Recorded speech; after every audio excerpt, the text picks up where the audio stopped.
자, 그러면 여러분 오늘도 변함없이 큐티를 시작하도록 하겠습니다. 오늘은 10월 7일이죠. 어느 순간 벌써 10월 7일이 되었습니다. 그리고 이틀 후면은 한글날이네요. 그죠? 네. 10월 달이 이렇게 계속해서 진행이 가고 있는데, 가을이 계속 물들어가고 있는데, 우리의 사명과 우리의 시간의 때도 점점 흘러가고 있는데, 여러분들은 때에 맞춰서 사명을 열심히 잘 하고 계십니까? 음. 오늘 말씀이 어쩌고 보면은 답이 되어서 여러분들이 더 사명을 하고 싶게끔 할 수도 있어요. 진짜요. 저도 오늘 말씀을 준비하면서, 와, 그러네. 정말 하고 싶다. 라는 생각이 들었어요. 한번 여러분 한번 잘 볼까요? 많은 인류가 있어요. 인류의 많은 사람들이 여러 가지를 하면서 살아갑니다. 여러 가지를 해요. 그죠? 여러분들을 뭐 하십니까? 좀 전에 여러분들의 아마 각자의 삶을 봐도 참 다양한 것을 하고 살고 있습니다. 그런데 아무리 많은 인류가 많은 일을 하고 있어도 딱 한 가지 못하는 것이 있대요. 딱 한 가지. 그런데 이게 얼마나 중요하냐면은 아무리 99가지를 잘해도 이 한 가지를 못하면은 어느 정도 문제가 생기는 거 하니 앞날이 끊어져 버린대요. 앞날이 끊어져 버린대요. 영원성도 끊어져 버린대요. 이게 뭘까요? 아무리 잘해도 이 한 가지를 못하면은 앞날이 끊어진다라고 하면 희망이 없다라는 거잖아요. 그죠? 그게 바로 복음을 듣는 것, 복음을 전하는 것. 이것이에요. 그죠? 맞아요. 복음을 듣는 것, 복음을 전하는 것. 복음을 듣는 것이 그리 크고 복음을 전하는 것이 그렇게 크다. 이것을 두고서 여러분들 이제 계속 보면서 좀 얘기를 깊이 있게 들어가 봅시다. 창조 목적이 뭐냐? 여러분, 하나님이 뭔가 목적이 있으니까 이 지구를 만들고 만물을 만들고 인간을 만든 것이죠. 그죠? 뭔가 목적이 있으니까 만든 거잖아요.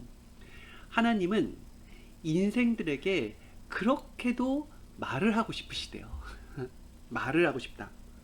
그래서 내가 말하기 위해서 창조했다라고 해도 과언이 아니라고 했습니다. 말하기 위해서 창조했다. 무슨 말을? 하나님이 원하시는 말을 하고 싶대요. 원하시는 말을.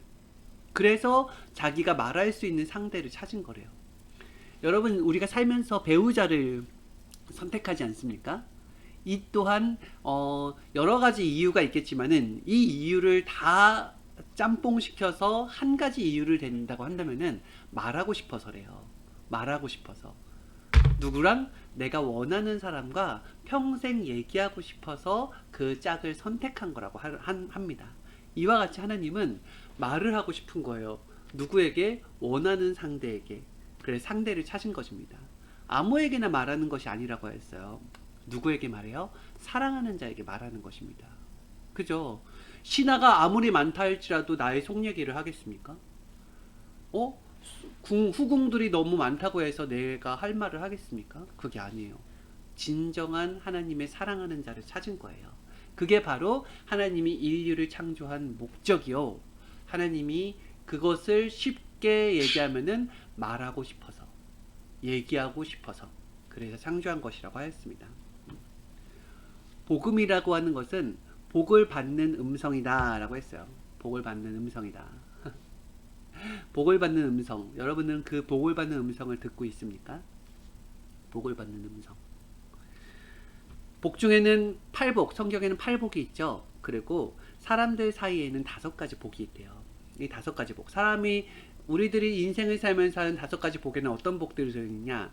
자녀복, 건강복, 물질복, 권력복, 명예복, 뭐 비슷한 권력 명예가 비슷하다고 한다면은 사랑복 이렇게 있대요. 근데 이런 것들의 복 속에는 하나님의 복은 그 속에 포함되어 있지 않다고 했습니다. 하나님의 복은 인간이 하는 그 5가지 건강, 자녀, 물질, 명예, 권력 이것이 그 속에 하나님의 진정한 복은 안 들어있대요. 하나님의 복, 그럼 하나님이 생각하는 그 복이라는 것은 어떤 복이냐? 하나님의 복음의 말씀을 듣고 그것을 받아들이고 실천하는 복이 이 지구상에서 모든 것들을 통틀어서 가장 큰 복이다. 사랑 아닌가요? 사랑? 바로 말씀 자체가 하나님이요, 말씀 자체가 사랑이다. 그게 복음 자체가 사랑인 거예요. 복음 자체가. 그래서 그 말씀을 듣고 그 사랑을 듣고 그것을 받아들이고 실천하는 복이 하나님 보실 때 가장 큰 복이다 라고 말씀해 주신 거죠. 그래서 복음이라는 것은 때가 있다 라고 말씀해 주셔요. 때가 있다. 오. 그럼 언제가 때예요? 복음이라는 것이 때가 있다고 하는데 이 복음의 때가 언제가 때입니까? 라고 했을 때 하나님의 복음을 들었을 때 그때가 기회다. 그때가 복이다. 그때 들었을 때 그때 바로 실천해야 된다. 이것이 하나님이 기회를 놓치지 않는, 복을 놓치지 않는 방법이라고 하였습니다. 그죠? 무엇인가 들었을 때가 있잖아요. 근데 우리는 무엇인가 들어도 흘려버리잖아요. 아니면 미뤄버리잖아요. 다음에. 지금 내가 중요하게 생각하는 것, 내가 원하는 것을 먼저 하지, 하나님의 복음을 들었다고 해서 그것에 충격을 받고 그것을 먼저 하지 않는다라는 것입니다. 그래서 인간은 결국 자기가 선택한 걸 하게 돼 있어요.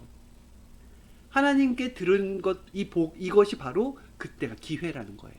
그것을 제대로 깨달으면은 내가 하고 싶은 그 수많은 것들을 다 제껴놓고 하나님께 복음을 들었을 때 그때 바로 실천하고 그때 엄청난 복을 얻는다라는 것입니다. 그러면서 총회장 목사님께서 얘기해 주신 게 있어요. 어렸을 때 이제 주일학교 반사를 하셨대요. 주일학교 반사를 했는데 그때 눈에 들어오는 학생이 있었다고 하였습니다. 눈에 들어오는 학생. 지금은 그 학생이 60대가 넘었대요. 그때 아무리 많은 사람들 중에서도 집안의 핍박을 무릅쓰고서 그렇게 교회를 오는 학생이 있었다고 하였습니다. 그 학생은 너무 사랑스러워서 가족들이 너무 좋아했나 봐요. 특히 할머니가. 그래서 할머니가 꼭 옆에 두려고 했지 교회도 못 가게 하고 어디도 못 가게 한 거예요. 그도 그럴 것이 옛날에는 교회가 가까운 곳에 있지 않고 멀리 있으니까 좀 위험하기도 하고 아끼는 손자가 좀 다치면 안 되니까 하나님이 아니라 할머니가 그렇게 아낀 거겠죠. 네. 그런데 총회장 목사님이 주일학교 반사를 할 때 자꾸 그 아이가 감동이 되더래요. 눈에 자꾸 들어오더래요. 근데 그런 생각이 왔대요. 하나님은 인간에게 감동을 주신다. 그래서 그 일을 하게 하신다. 그래서 내가 눈에 들어오고 계속 감동해 주는 이것은 하나님이 주신 감동이구나 라는 생각이 들어서 그 아이가 자꾸 교회를 나올 수 있도록 챙겨줬대요. 왜냐하면은 하나님도 보고 싶은 사람이 있는 거예요. 더 보고 싶은 사람. 우리가 자녀가 있으면 다 똑같은 자녀이지만은 똑같은 사랑을 하지만은 그 중에서도 어떤 사연이 있는 자녀가 있으면 더 눈이 가잖아요. 내가 자녀를 한 7명을 낳았는데 그 중에 뭐 셋째가 지체를 가졌어요. 장애를 가졌어요. 그러면은 다른 아이들보다 이 아이가 더 마음에 갈 수가 있는 거예요. 더 사랑이 갈 수가 있는 것. 그와 같이 그러면은 다른 친구들이 다 모였어도 만족이 안 되고 이 아이가 안 왔으면 굉장히 불안하고 하는 거잖아요. 역시 하나님도 마찬가지래요. 지구촌에 수많은 자들이 있지만은 그 중에 눈에 가는 자가 있다고 하였습니다. 그거는 그때그때마다 다르겠죠. 그래서 그 자가 와야 된다는 거예요. 총회장 목사님도 그거를 아니까 그 아이가 교회에 왔을 때 하나님이 기뻐하시겠구나 라는 생각이 들어가지고 더 올 수 있게 노력을 했다고 하였습니다. 그때 아이가 올 수 있도록 하는 방법이 되게 그게 귀여우셨어요. 그게 뭐냐면은 주기도문을 수기로 써가지고 그 아이한테 줬다고 하였습니다. 그 아이는 그것을 할머니 머리맡에 얹었대요. 그랬더니 그때부터는 할머니가 이렇게 막는 것이 없어졌다고 하였습니다. 몸이 아프기도 하셨지만은 일단은 써준 주기도문을 부적같이 할머니 머리밭에 놓으니까 할머니가 더 이상 이제 핍박을 하지 못하는 상황, 교회에 가는 것을 막지 못하는 상황이 바뀌어 버렸대요. 그래서 그 아이가 그때 그 순간을 놓치지 않고 교회를 나오게 돼서 그때 복음이 들어간 것이 지금까지 영원히 하나님 품에 있게 되는 그런 것을 얻게 되었다고 하였습니다. 이 모든 기회가 하나님이 주신 기회래요.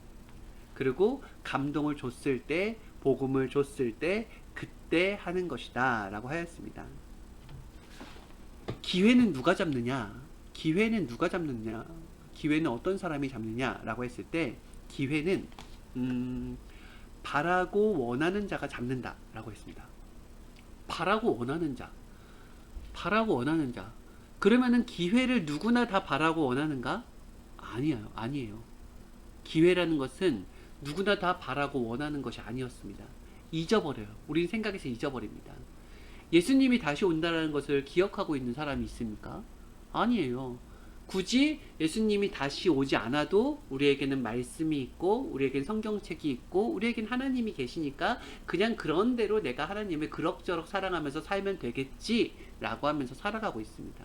그런데 그를 굉장히 기다린 자에게는, 그 사람에게는 그 기회가 와요. 예수님 때도 마찬가지죠. 예수님 때도 예수님이 오셨을 때 모든 자들이 예수님을 다 그 예수님이라는 기회를 잡은 게 아니에요. 정말 기다리고 간절히 기다린 자가 그 기회를 잡았습니다. 유대인 그 바리새인과 서기관들은 예수님을 기다리지 않았어요.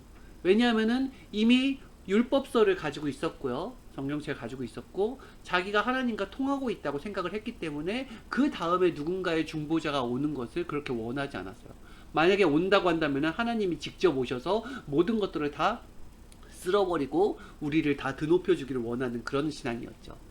그렇기 때문에 말씀을 가지고, 사랑을 가지고, 진정한 하나님을 가지고 오신 예수님을 발견하지 못한 것입니다.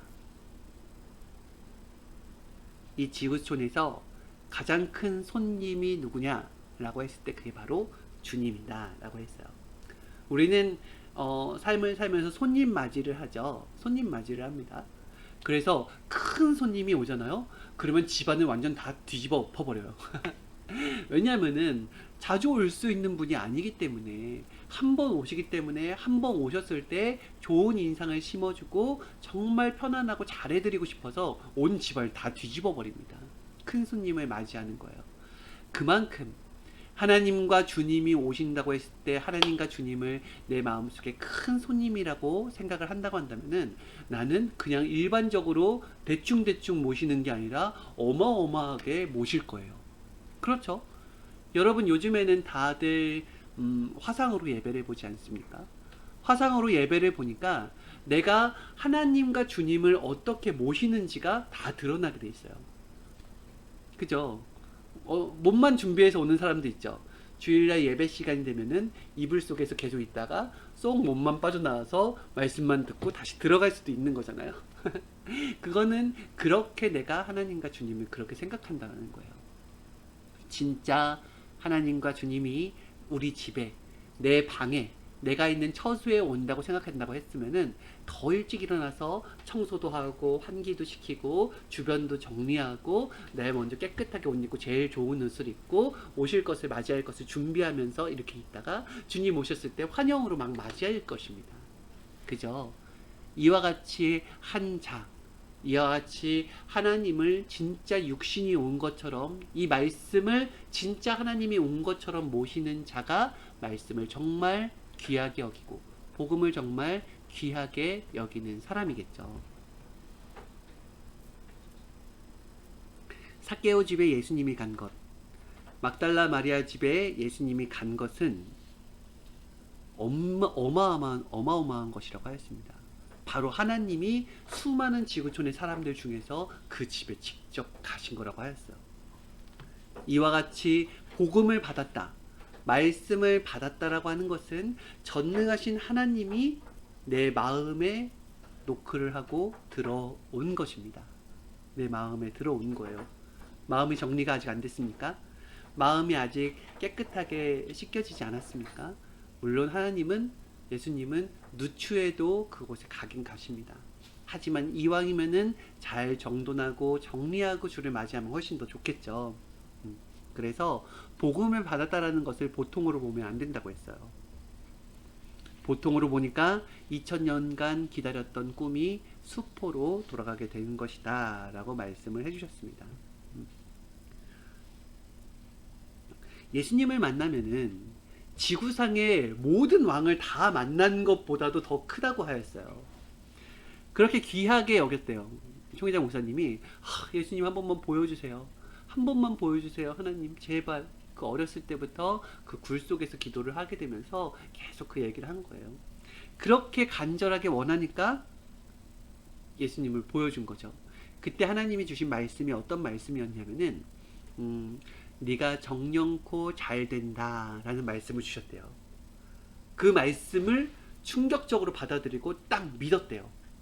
그런데 총장 목사님의 삶을 보면은 잘 된다라는 게 도대체 언제야 라고 할 정도로 굉장히 어려움이 많았습니다. 각종 오해와 핍박과 가난과 무지와 그런 환란이 엄청나게 많았어요.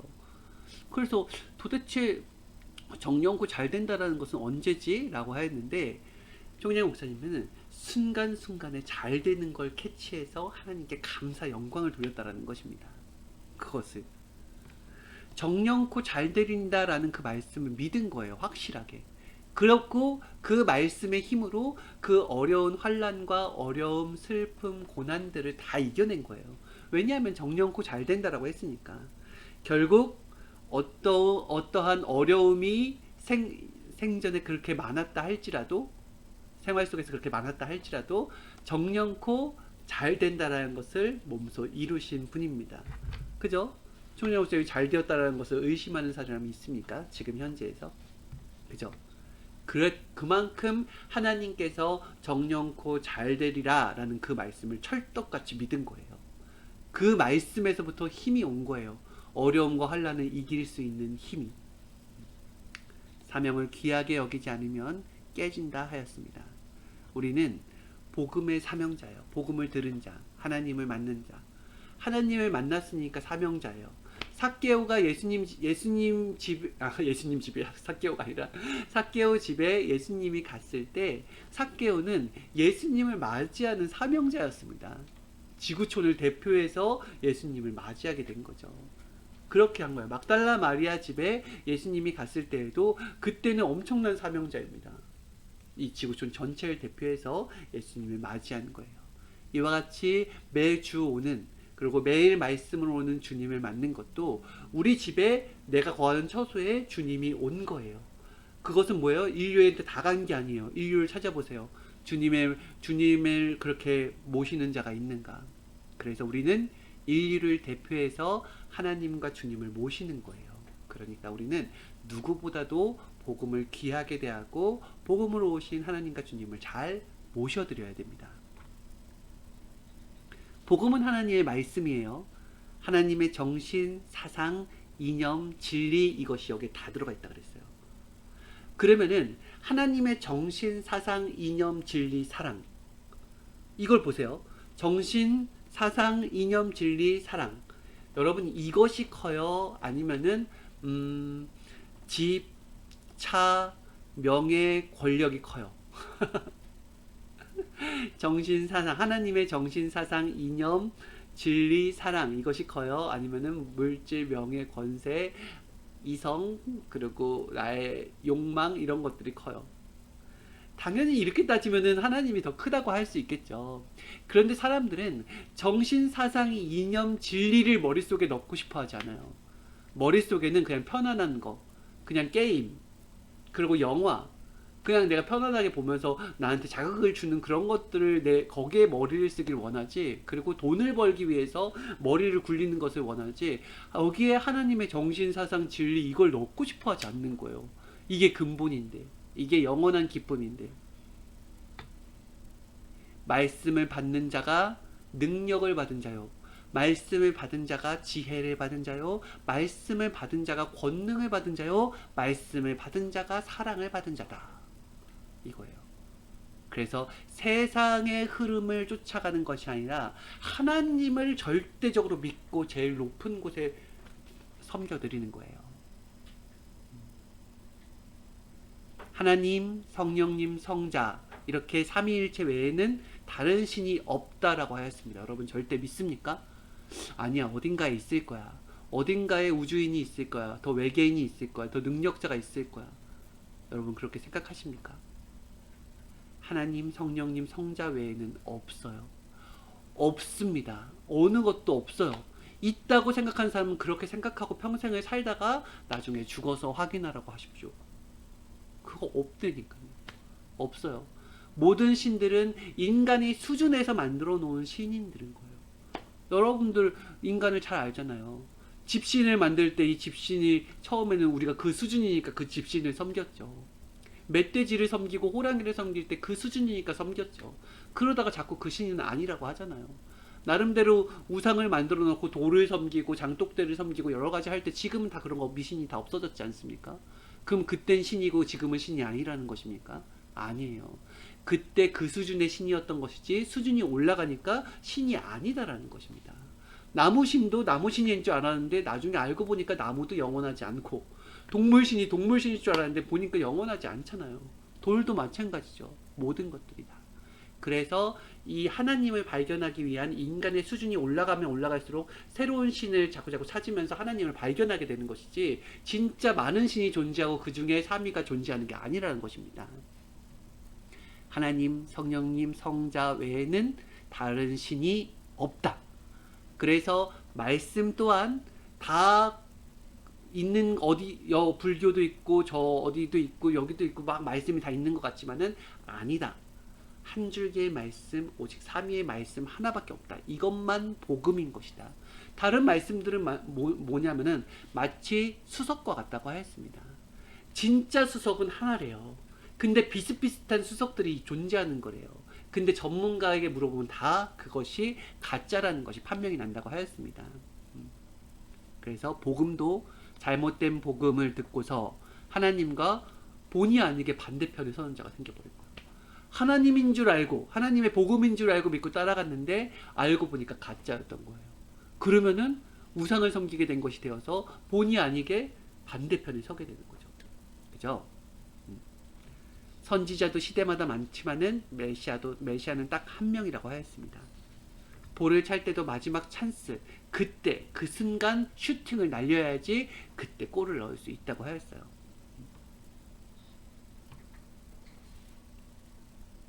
그래서 어떤 일을 할 때 공격력이 필요하다고 하였습니다. 승리를 하려면은 공격력이 필요하다고 하였어요. 승리를 하려면은, 여러분 승리하고 싶습니까? 이 축구 경기를 할 때 수비를 정말 잘하는 팀이 있어요. 그 수비를 해서 모든 슛을 다 막았어요. 수비를 엄청 잘해서 모든 것을 다 막아냈다 할지라도 그들은 승리할 수 없습니다. 최고 잘한 게 뭐예요? 비기는 거예요. 비기는 거. 그렇죠. 골을 수백 개, 수천 개를 막으면 뭐합니까? 골을 못 넣었으니까 승리를 할 수가 없는 거예요. 그래서 공격이 중요하다 그랬습니다. 공격을. 방어를 아무리 잘해도 공격이 없으면 이길 수가 없다. 그래서 인생에서 집을 사거나 건물을 사거나 수석을 얻는 것, 또 생명을 얻는 것, 이 모든 것들도 공격을 해야지 얻을 수가 있다. 이 공격을 왜 얘기하느냐? 복음도 공격을 해야 된다라는 거예요. 이 공격이라고 하니까 좀 거칠게 느껴지게 되는데 그게 아니라 복음을 전하는 게 공격이에요. 복음을 막고서 그냥 나를 관리하는 데만 쓰게 되면 방어만 하는 것밖에 안 돼요. 공격을 하는 거예요. 공격을 하게 되면은 문제가 생기게 되죠. 공격을 하게 되니까 여기에 내가 나갔으니까 이쪽에 공간이 비는 거잖아요. 그러다 보면 어려움이 생기지만은 어쨌든 이것을 이렇게 막고 이렇게 막으면서 어쨌든 공격해서 골을 넣어야 돼요. 이 시대의 복음을 받았으면은 전해야 되는 것입니다. 전하는 것이 바로 공격이에요. 그래야지 뭐가 일어나요? 역사가 일어나요. 그래서 예수님과 함께 예수님의 말씀을 듣고 평온한 시절을 보냈던 제자들은 강도가 약했어요. 강도가 약했죠.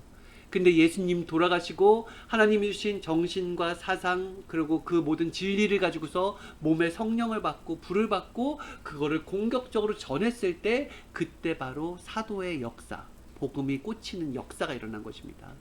복음은 가지고만 있으면 안 돼요. 공격을 해야 돼요. 전할 때에 역사가 일어나게 됩니다. 전하는 자가 바로 이 시대의 역사를 일으키는 자인 것입니다.